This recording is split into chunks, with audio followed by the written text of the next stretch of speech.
सिन्धुपाल्चोक त्रिपुरा सुन्दरी गाउँपालिका 3 स्थित यो घरमा चाहिँ एकजना वृद्ध आमा मात्रै बस्नुहुन्छ। उहाँ वृद्ध अवस्थामा पनि आफै तपाईहरुले यहाँ देख्न सक्नुहुन्छ यो खेत बारी सबै आफै गरिरहनुहुन्छ अहिलेसम्म। एकदम परिश्रमी पौरखी आमा हुनुहुन्छ यहाँ। हामी आमालाई भेटौँ है त अब।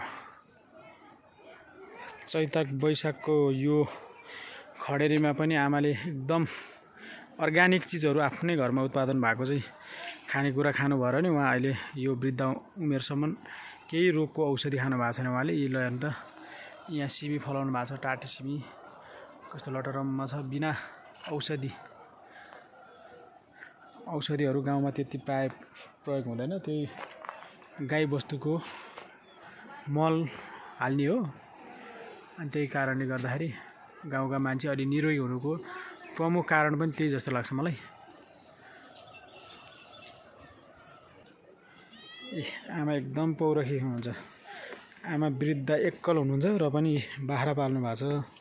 घरहरु चटक्क लाएर लिपपोत गरिकन आमाले सफा तले राख्नु भएको छ घरहरु।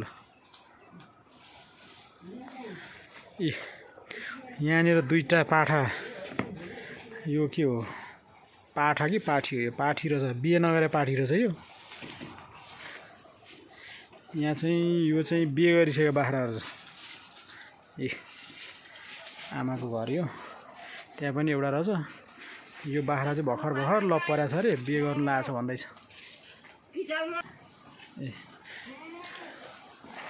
आमा कति वर्ष हुनुभयो? 4 सालको है। 4 सालको भनेपछि 81 भनेपछि 75 76 77 78 79 80 81 76 77 वर्ष भएछ आमा। कोही 4 सालको रे त्यो मसलीसँग त्यो के रे हाम्रो के 9 दिनको बहिनी थियो, 9 दिनको दिदी म।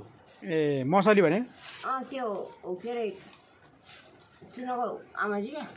ए बोलाइन थियो राई आफ्नामा। बिचरा फिसरी बसेको दिदी। बिचरा आमालाई भेट्नु आएको। आमा उल्टै हामीलाई यो अलिअलि कोसेरी दिएर पठाउनु भयो गाडी।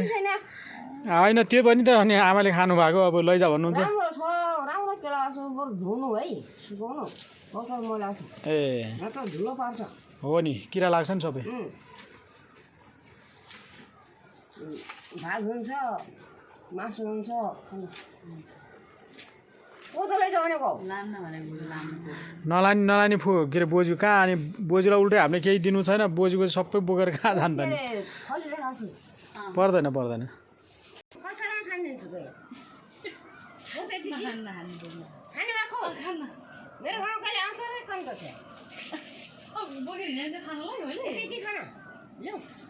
होइन आमा नखाने। ल आमा बरु बस्नुहोस्, हामी लाग्यौँ। आउँदैछ। आमाको म यो अनि आमा अनि उमेर पनि त त्यत्रो भइसक्यो। अझ तपाईँ त औषधिहरू अझ खानु भएको छैन है? बजार के अरे हस्पिटलबाट ल्याएको? असलमा कति औषधि खानु? यो पहेँलो रोगले 2-3 खेर खाडिसकेको औषधि खाएँ। पहेँलो रोगले? अनि यो के अरे बाख्रा मर्दाखेरि धुरी खेल ल्याएर कति औषधि ल्याएर खाएँ। अनि वर्षमा कति सुई लायो। त्यो त त्यो दिनौ खाने औषधिहरू त केही पनि खानु भएको छैन? त्यो दिन त खाएन म त। बिरामी हुँदा त सबैले खानु परिहाल्यो नि।